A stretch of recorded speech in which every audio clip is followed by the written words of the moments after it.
Bueno, el que fem nosaltres és música vocal, fem versions de pop, de rock, del que sigui, i intentem fer partícip al públic que ve a veure'ns. L'any passat van incorporar una figura nova, que era la direcció musical d'All Green.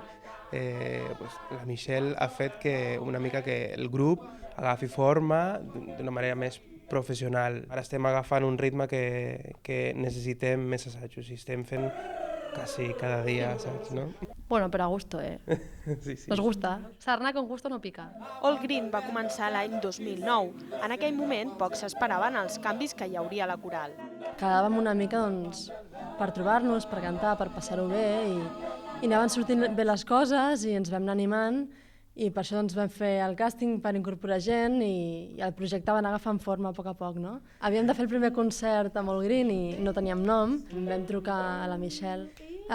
Digues el que se't passi pel cap, no? I va dir Green. I a partir d'aquí doncs, li hem anat donant forma, no? Doncs, ens hem començat a vestir de verd, vull dir, s'ha anat com creant.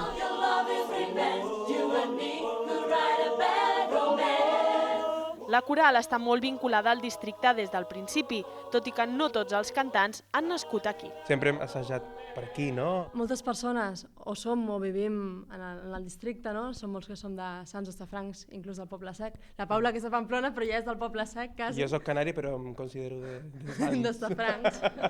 Des de fa uns mesos som més coneguts gràcies a la participació del grup en un programa televisiu. Això es nota a la seva agenda de concerts. El proper 12 de desembre actuaran al Palau de la Música i serà un espai molt especial. Seremos teloneros de la Bridget Basil, que es una cantantorra de gospel, y estamos súper contentos. Así que todos los que quieran venir a vernos están bienvenidos. Entramos, pegamos fuerte.